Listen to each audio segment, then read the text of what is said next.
제가 지난 주일 저녁에는 원래 오늘 하려고 했던 본문으로 이 종말에 대한 설교를 했는데요. 여러분 설교가 어떠셨나요? 어려우셨죠? 네, 말씀 안 하시지만 무언의 대답이라고 굉장히 어려우셨을 거예요. 지난 주일 설교는 정말 어려웠습니다. 사실 저도 굉장히 어려워하는 본문을 다룬 것이 사실이에요. 그래서 종말에 대한 설교를 듣는 분들도 어려워하시는 것이 정상이에요. 여러분 종말에 대한 설교를 하고 있는데 마치 다 아는 것처럼 막 고개를 막 이렇게 끄덕끄덕 막 이렇게 아주 강한 긍정을 하는 거나 아니면은 잠을 자고 있는 것은 틀림없이 둘 중에 하나인데요. 그것은 이단이거나 아니면 정말 하나님께서 은혜를 주셔서 말씀을 이렇게 깨닫는 그런 귀한 은혜가 그날 밤에 있었던 거죠.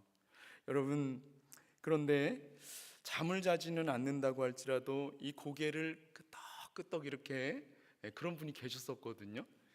누군지 말씀 안 드리지만은 그것은 사실 이제 이 마음이 이미 딴 데 가 있기 때문에 빨리 설교를 끝내달라고 하는 거예요.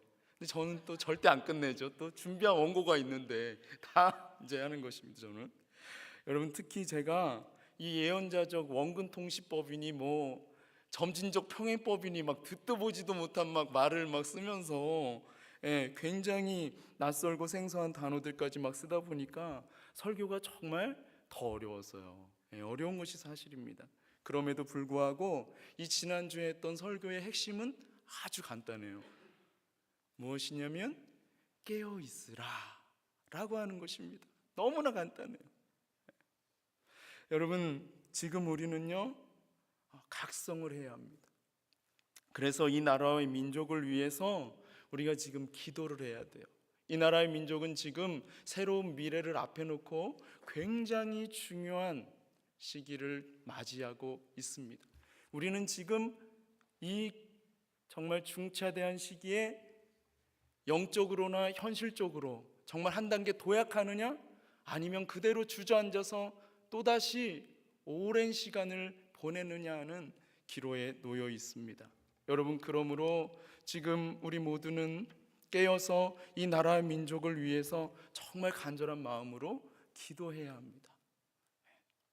금요일에 있을 이 남북정상회담 가운데 하나님께서 개입해 주시도록 기도를 해야 하고 헌법을 개정하는 일 가운데에도 하나님께서 개입해 주시도록 기도해야 하며 지방선거 가운데에도 하나님께서 개입해 주시도록 기도를 해야 되는 거예요.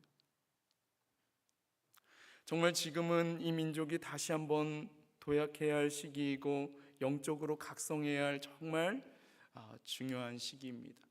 이러한 시기에 하나님은 깨어서 기도하는 한 사람을 찾고 계세요. 여러분 기도 없는 한 민족보다 기도하는 한 사람이 훨씬 더 강합니다. 하나님은 기도 없는 한 민족을 통해서 역사의 수레바퀴를 움직여 가시는 것이 아니라 기도하는 한 사람을 통하여 역사의 수레바퀴를 움직여 가셨고 지금도 동일하게 그렇게 일하고 계십니다.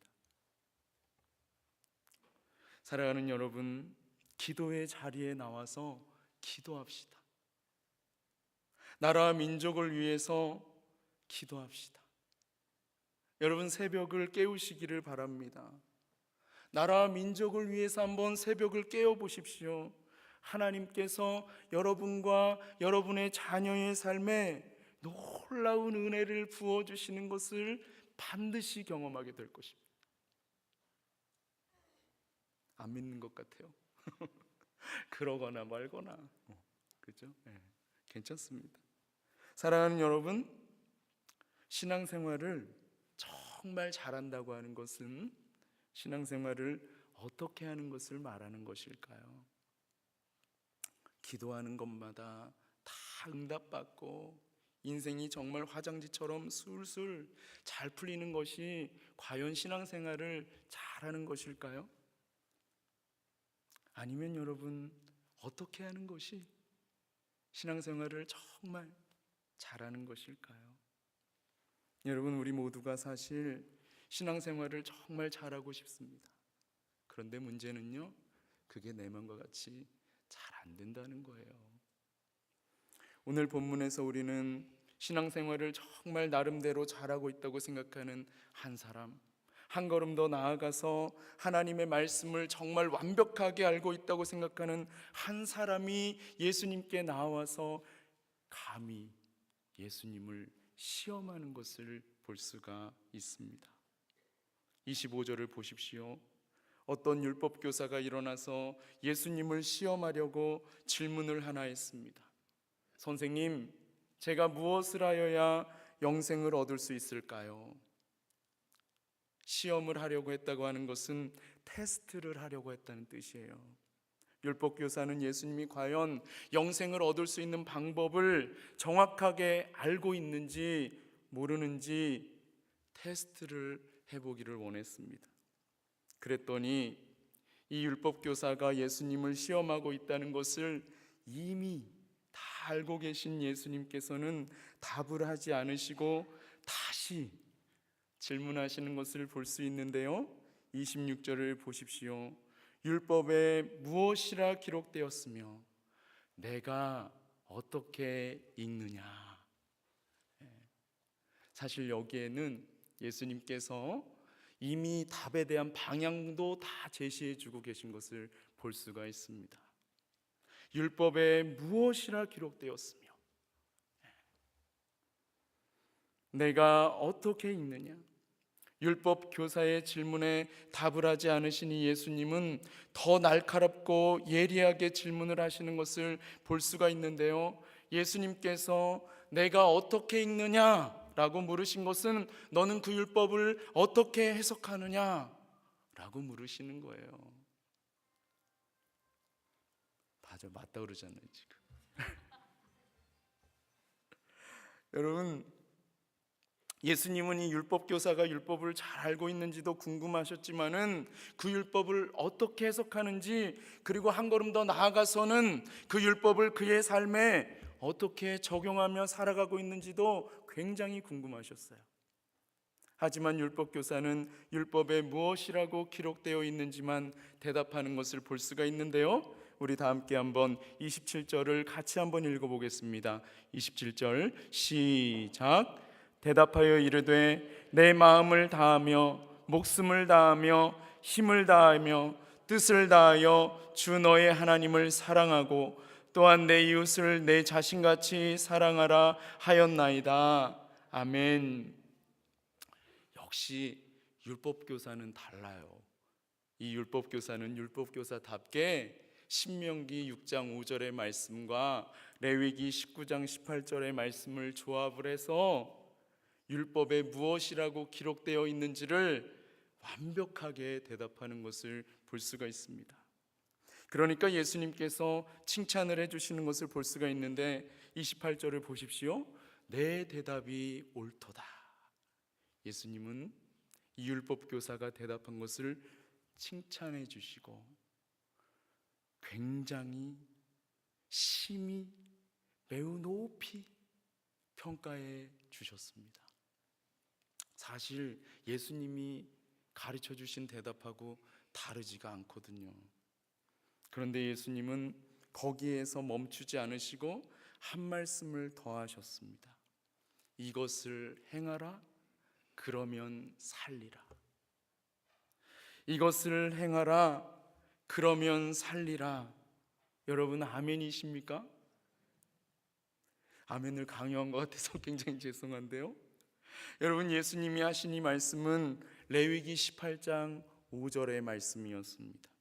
예수님은 율법교사에게 레위기 18장 5절의 말씀으로 이 신명기 6장 5절과 레위기 19장 18절의 말씀을 그의 삶 속에 구체적으로 적용하며 살아가야 할 것을 가르쳐 주셨어요. 이것을 행하라, 그러면 살리라.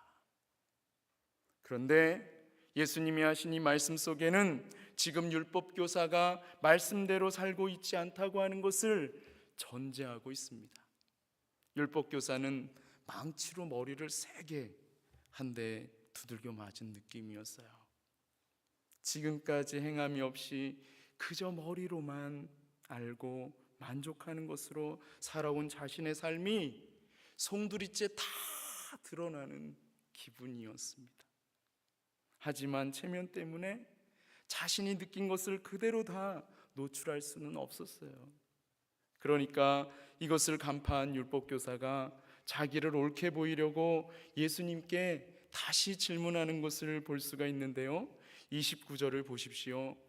그러면 누가 내 이웃입니까? 이 질문은요, 굉장히 예리한 질문이에요. 이웃을 어떻게 정의하느냐에 따라서 지금 율법교사는 오늘 그가 스스로 대답한 이 신명기 6장 5절의 말씀과 레위기 19장 18절의 말씀을 삶 속에서 아주 잘 적용하며 살아가는 사람이 될 수도 있고 그렇지 못한 사람이 될 수도 있기 때문입니다. 예수님께서 아주 자상하고 인자한 얼굴로 이 율법교사를 잠시 바라보시며 그와 눈을 마주치셨습니다. 예수님은 그의 두 눈을 자비로운 눈으로 바라보셨어요. 그리고 말씀하시기 시작하셨습니다. 여러분, 이 예수님께서 율법교사에게 해주신 이야기는 사실 우리 모두가 너무나 잘 알고 있는 이야기인데요, 과연 우리가 이 이야기를 정말로 잘 알고 있는지는 조금 생각해 볼 여지가 있습니다. 예수님은 이 이야기에서 강도 만난 사람을 어떤 사람으로 표현하고 있습니다. 아마도 저는 이 강도 만난 사람이 율법 교사와 같은 정통 유대인이 아닐까 생각이 되는데요, 이것은 어디까지나 저의 생각일 뿐입니다. 어쨌든 예수님은 지금 어떤 사람이 이 예루살렘에서 여리고로 내려가다가 갑자기 강도들을 만나서 옷을 빼앗기고 무참하게 폭행을 당한 이야기를 시작하고 있습니다. 얼마나 무자비하게 두드려 맞았든지 거의 죽은 상태가 되었습니다. 그러자 강도들은 이 사람을 버리고 도망을 쳐버렸습니다. 누군가가 도와주지 않고 그대로 놔둔다면 아마 몇 시간이 지나지 않아서 탈진과 뜨거운 태양열 때문에 그대로 죽을 수밖에 없는 정말 절박한 상황 가운데 이 사람은 놓여 있었습니다. 그때 마침 제사장이 그 길로 내려가다가 이 죽어가는 사람을 발견했습니다. 하나님을 섬기는 제사장이라면은 누구보다도 먼저 죽을 지경이 된 사람을 찾아가서 그를 도와주는 것이 당연한 것인데 웬일인지 이 제사장은 죽어가고 있는 그 사람을 피해서 그만 가버렸습니다. 죽어가고 있는 사람을 피해서 갈 때 이 제사장은 죽어가고 있는 사람과 눈이 마주쳤을지도 몰라요. 제발 도와달라고 하는 그 간절한 눈빛을 봤을 수도 있습니다.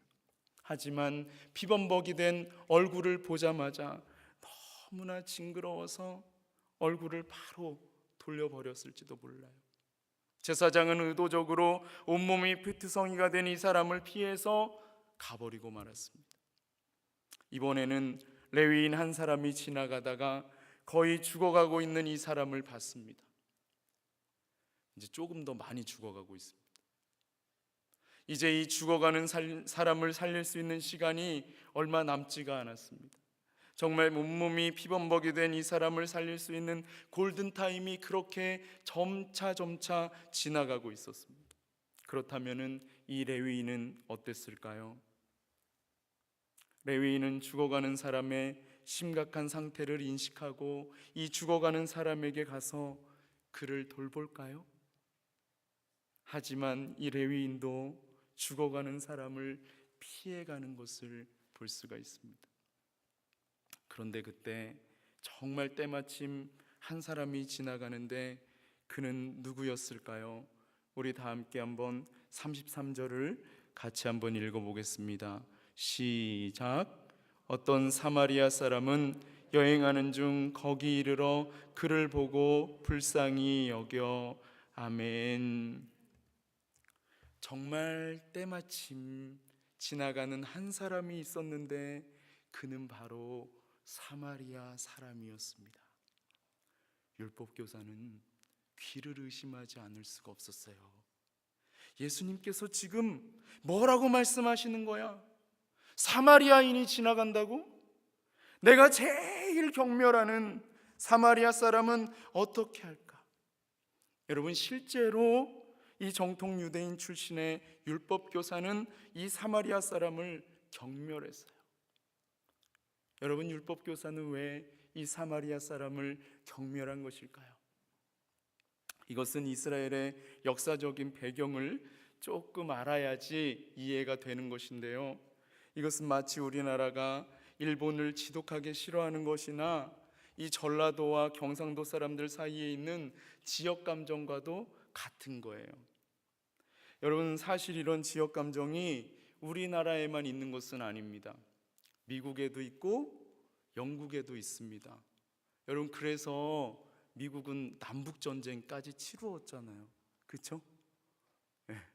그래서 마치 지역 감정을 가지고 있는 우리 민족이 이렇게 좀 수준이 떨어지는 것처럼 말하시는 분은 아직 세계사를 잘 모르시는 분이에요.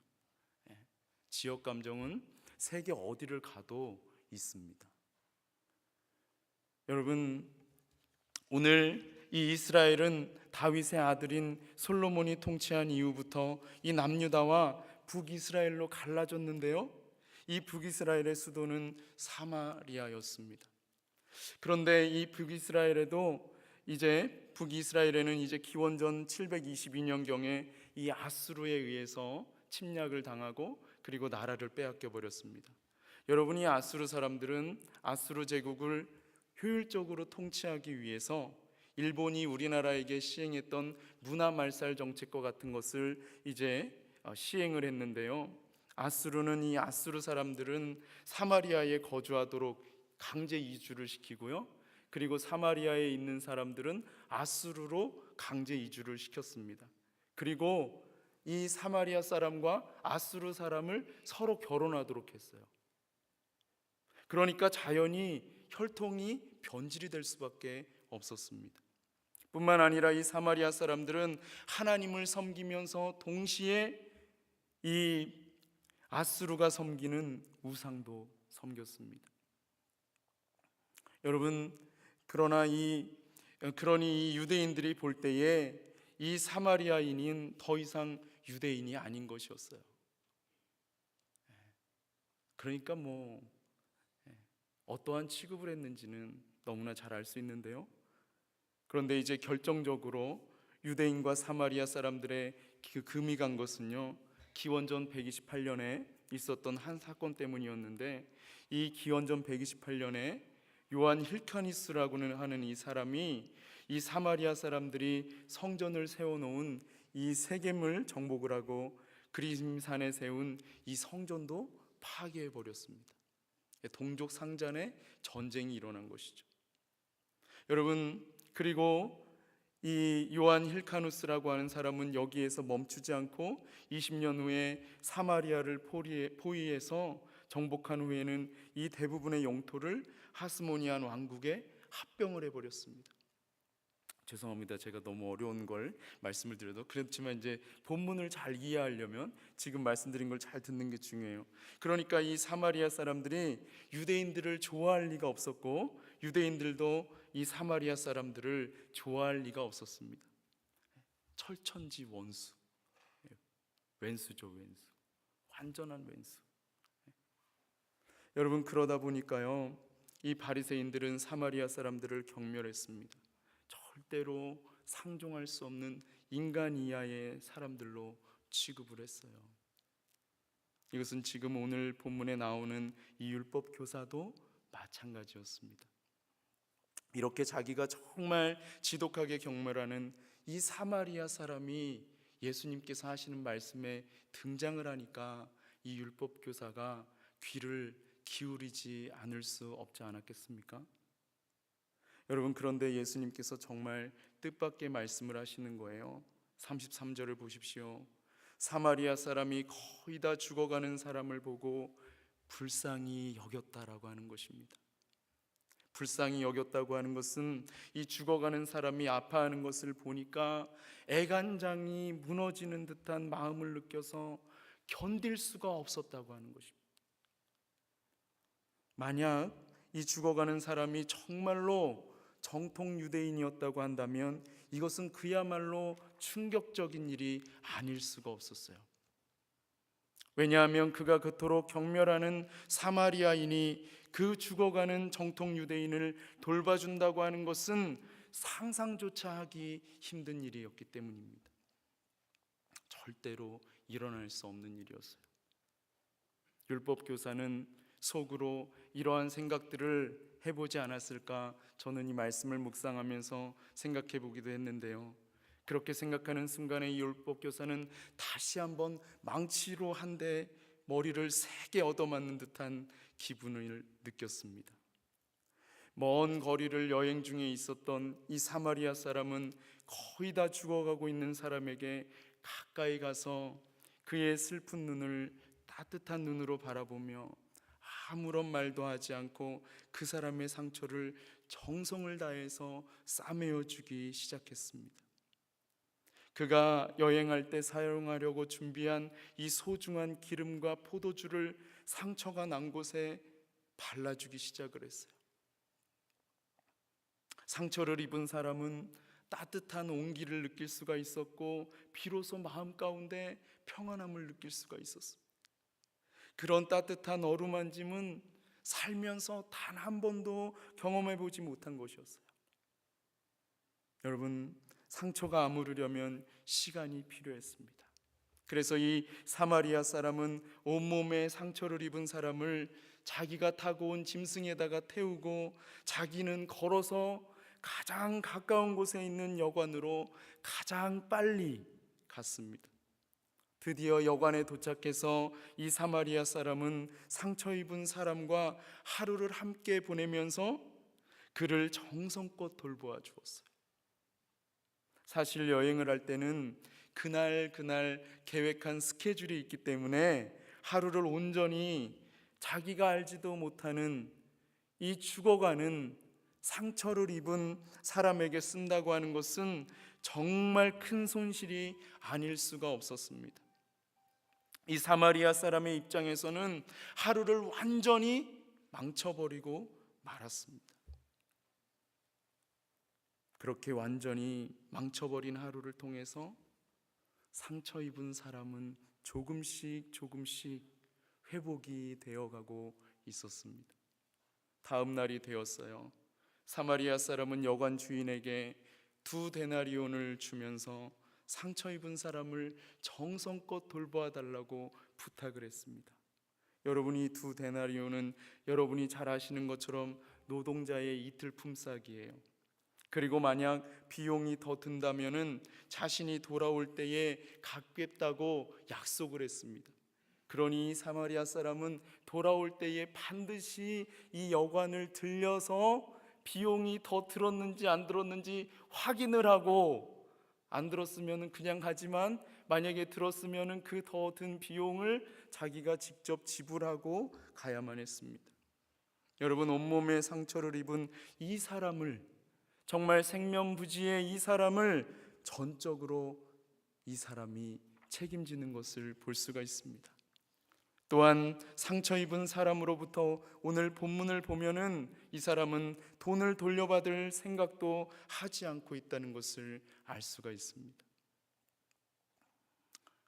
여러분, 이 율법교사는 예수님이 하시는 이 이야기를 들으면서 한 가지를 깊이 생각하게 되었어요. 왜 이렇게까지 하는 것일까? 도대체 이렇게 해야 하는 이유가 무엇일까? 가지고 있는 옷과 모든 것을 다 빼앗기고 피투성이가 된 사람을 과연 이렇게까지 자상하게 돌보아야 할 이유가 있는 것일까? 율법교사는 깊이 생각하고 있었습니다. 그때 예수님께서 율법 교사에게 물으셨습니다. 우리 다 함께 36절을 같이 한번 읽어보겠습니다. 시작. 내 생각에는 이 세 사람 중에 누가 강도 만난 자의 이웃이 되겠느냐. 아멘. 내 생각에는 이 세 사람 중에 누가 강도 만난 자의 이웃이 되겠느냐. 여러분, 이 질문에 율법교사는요 망설이지 않고 바로 대답을 하는 것을 볼 수가 있는데요, 어떻게 대답하는지 우리 다 함께 한번 37절을 읽어보겠습니다. 시작. 이르되 자비를 베푼 자니이다. 예수께서 이르시되 가서 너도 이와 같이 하라 하시니라.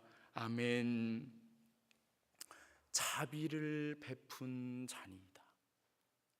율법교사는 사마리아 사람이 거의 죽게 된 사람에게 자비를 베풀었다고 하는 것을 깨달았어요. 여러분, 그래서 율법교사는 이 사마리아 사람의 한 행동을 본 것이 아니라 사마리아 사람이 거의 죽게 된 사람을 긍휼히 여기는 마음을 본 것입니다. 드디어 예수님께서 이제 율법교사에게 정말로 하고 싶은 말씀을 하시네요. 가서 너도 이와 같이 하라. 사실 오늘 본문에 나오는 이 이야기는 실제로 일어났던 이야기인지 아니면은 예수님께서 지어내신 이야기인지 우리는 알 수가 없습니다. 하지만 저는 한 가지 분명하게 알고 있는 것이 있는데요, 그것은 바로 강도를 만나 옷을 빼앗기고 가지고 있는 것을 다 빼앗겼을 뿐만 아니라 몽둥이로 두들겨 맞아서 온몸이 만신창이가 된 이 사람이 바로 저와 여러분이라고 하는 사실입니다. 여러분, 우리는 이 세상에 태어나서 죄로 말미암아 타락하게 되었고요, 육신의 생명은 붙어 있지만은 사실 영원한 죽음을 향해서 달려가고 있는 인생들에 불과합니다. 여러분, 우리에게는 아무런 소망이 없어요. 아무리 좋은 집에 살아도, 아무리 좋은 차를 타도, 아무리 돈을 많이 벌어도 달라지는 것은 궁극적으로 아무것도 없습니다. 결국 우리는 모두 다 영원한 죽음을 향해서 달려가고 있을 뿐이에요. 이것은요, 제가 돈이 없어갖고 지금 이런 소리 하는 거 아니에요. 좋은 집에 못 사니까 이딴 소리 하는 거 아닙니다. 좋은 차 못 타니까 이런 소리 하는 게 아니에요, 여러분. 그런 우리를 죄에서 구원하기 위해서 예수 그리스도께서 이 땅에 오셔서 우리의 죄를 대신 지시고 십자가에 피 흘려 죽으심으로 우리의 죄를 속량해 주셨습니다. 여러분, 과연 예수님께서 이렇게까지 하실 필요가 있었을까요? 여러분, 예수님은 왜 이렇게까지 하셔야만 했을까요? 제가 알고 있는 답은 오직 하나, 예수님께서 우리 한 사람 한 사람을 정말 불쌍히 여기셨기 때문이라는 것입니다. 저는 그 답 외에는 아직도 답을 발견하지 못했어요. 자, 이제 한 걸음 더 나아가서 이야기해 볼까요? 예수님은 왜 자신을 시험하려고 온 이 율법교사에게 싸가지가 없잖아요, 진짜. 이종 인간 주제에 어디 감히 진짜. 예수님 누구세요? 하나님의 아들이시잖아요. 근데 어디 감히 와가지고 지금 어떻게 해야 영생을 얻을 수 있습니까? 그것도 예수님을 시험하려고, 진짜 몰라서 그런 게 아니고 다 알고 있어요.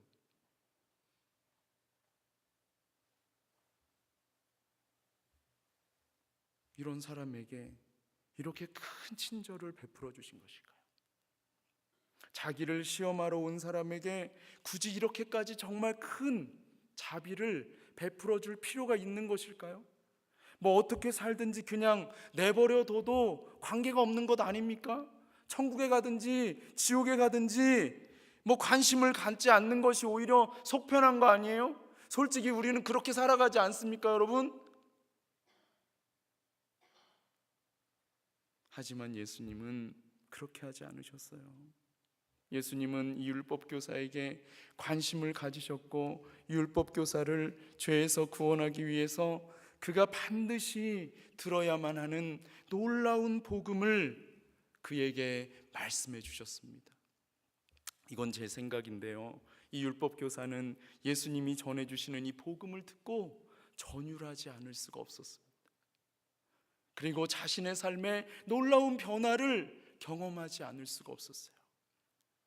율법교사는 예수님처럼 복음을 한 번도 들어보지 못한 사람들을 위해서 이제 자신의 남은 생애를 바치겠다고 하는 결심을 했고, 평생 동안 그 일을 위해 헌신하면서 살아가지 않았을까?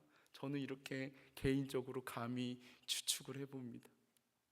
사랑하는 여러분, 이 자리에 있는 우리 모두는 예수 그리스도를 구원자와 주인으로 고백하는 사람들입니다.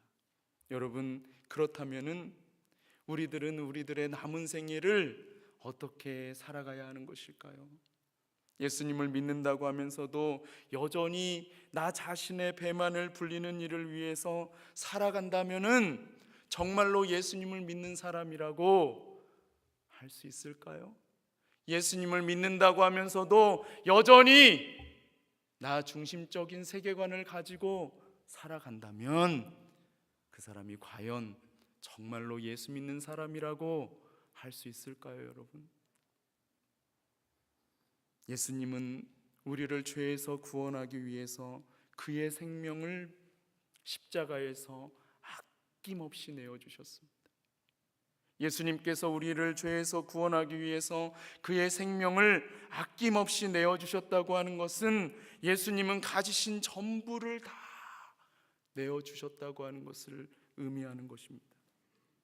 여러분, 누군가에게 자비를 베푼다고 하는 것은 나의 전부를 다 주지 않고는 할 수가 없는 거예요. 내가 가진 것 일부를 주는 것 가지고 자비를 베풀었다고 말할 수는 없습니다, 여러분. 예수님은 나를 죄에서 구원하기 위해서 전부를 다 쏟아 부어 주셨어요. 그 예수님께서 오늘 이 말씀을 듣고 있는 우리에게 이렇게 말씀하시네요. 가서 너도 이와 같이 하라. 제 얘기 아닙니다, 여러분. 착각하지 마세요. 유 목사가 저렇게 그냥 하라고 떠들고 있다 이렇게 생각하지 마세요. 가서 너도 이와 같이 하라. 여러분은 누구에게 가서 그리스도로부터 받은 사랑을, 여러분이 가진 전부를 다 희생해서 아낌없이 전해 주시겠습니까?